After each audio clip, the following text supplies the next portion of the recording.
The World Bank released the June edition of its monthly Vietnam macro monitoring on June 13th, highlighting that the economic recovery remains strong despite heightened global uncertainties.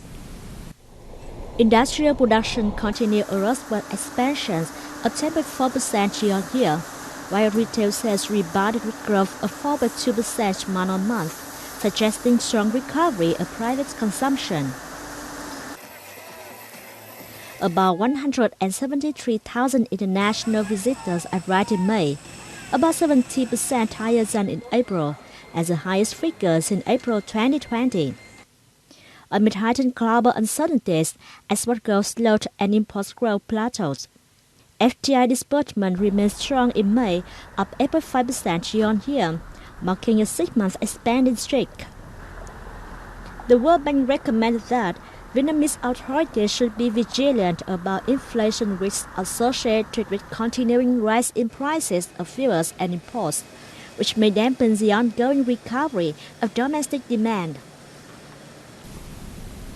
The U.S. Department of Treasury has recently issued a report on macroeconomic and foreign exchange policies of major U.S. trading partners, with reviews based on 3 criteria, including bilateral trade surplus, current account surplus, and persistent one-sided foreign exchange market intervention. According to the report, in the period from January 1st to December 2021, Vietnam met the criteria set forth by the U.S. Department of Treasury with a trade surplus in goods and services with U.S. of $90 billion. The department continues to acknowledge Vietnam's progress in this regard. The U.S. Department of Treasury appreciates the management of monetary and exchange rate policies of the State Bank of Vietnam in the past, which expresses the seriousness in which the central bank deals with concerns from the U.S. side. It also hailed the Vietnamese bank for maintaining stability in financial and monetary markets and the macroeconomy amid difficulties and challenges. Vietnam's effective management of COVID-19 has boosted confidence and facilitated the easing of restrictions and economic recovery, according to an article published recently by the Australia-Vietnam Policy Institute. Growth in business numbers has accelerated again over the last 6 months, and increased private investment is becoming increasingly pivotal in generating new employment opportunities, the article noted. It said Vietnamese enterprises are increasingly integrating into global production chains, boosting investment, technology transfer, productivity growth, and incomes. Regional economic cooperation agreements implemented recently are also helping to further deepen regional supply chain links, boosting trade and foreign investment, and providing new opportunities for businesses in Vietnam. The article recommends to strengthen education and health outcomes, facilitate the movement of workers out of declining industries, strengthen social safety nets, and further improving the business environment, addressing infrastructure bottlenecks, and accelerating public investment and improving investment efficiency. Though there are more than 10 days left until the main harvest season, many Chinese traders have already made their way to Luc Ngat lychee barn in Bắc Giang province to seek purchase agreements. The quality of this year's lychees is highly regarded by traders, and the fruit is selling for a reasonable price. One difficulty for both sellers and buyers is that clearance times at border gates can affect the quality of the fruit. This year's lychees have a beautiful shape and are high quality, so meet our criteria. The biggest problem now is that they can't be preserved for a long period of time. I have been buying lychees here for 16 years, taking home about 3,000 tons each time. It takes 2 days to bring the lychees from the border gate to transport in China. I hope that customs clearance at border gates can be done as quickly as possible. Bắc Giang provincial authorities have worked with Chinese partners, and the two sides have agreed to create the most favorable conditions possible for lychees to enter China. Separate lanes at border gates will be open for trucks carrying lychees to have minimized waiting times for customs clearance. According to a representative from the People's Committee of Lục Ngạn District, the district has signed agreements to sell more than 45,000 tons of lychee out of its total output of about 95,000 tons, of which some 25,000 tons will be exported.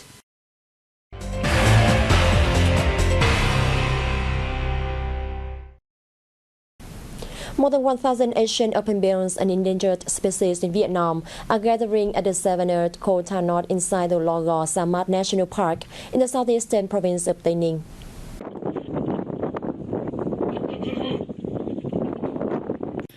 Asia openbill, scientifically known as Anatomous oxytans, is listed in Vietnam's Red Data Book as an endangered species facing high threat of extinction. The national park has requested its forest protection team to increase surveillance and do all possible to keep the birds safe. For tourists who want to see the stalks with their own eyes, the team will guide them to park from afar, move in small groups, and do not make noise. This is the first time in many years that the stocks have returned to the national park, which is an encouraging sign showing that savannas, wetlands, and faunas in the park have been well preserved to offer food and shelters for migrating birds.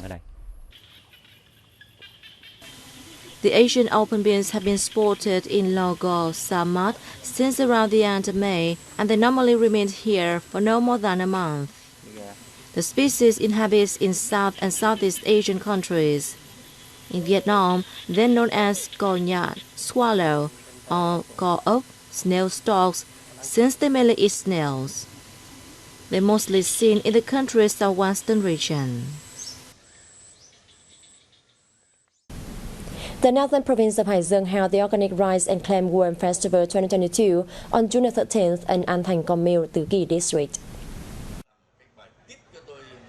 The festival was acknowledged by the Ministry of Agriculture and Rural Development, which says sustainable agricultural development for human health and the environment is meaningful and needs to be replicated. Through the festival, Hải Dương hopes to attract cultural and historical values to agricultural products, thereby creating new values for farm produce.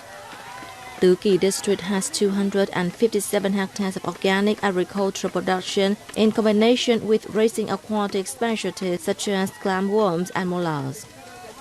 In these organic production areas, local farmers raise clam worms in rice fields and mollusks along paddy walls, while vegetables and fruit are also grown. The combined agricultural model creates a healthy and sustainable ecosystem. Clam worms usually live in brackish water, estuaries, and river mouths.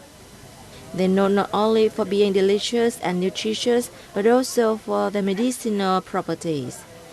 The worms are processed in famous dishes that are quite expensive.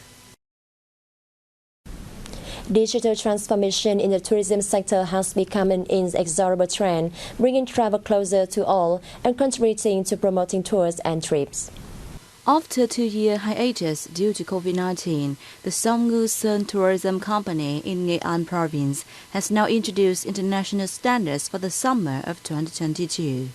In addition to media promotions, the company has strengthened digital application in introducing its tours and services on its website and bolstered links with other travel companies and online travel booking websites both at home and abroad. After promoting the application of smart tourism, more tourists come to us and can easily find the necessary information for their trip.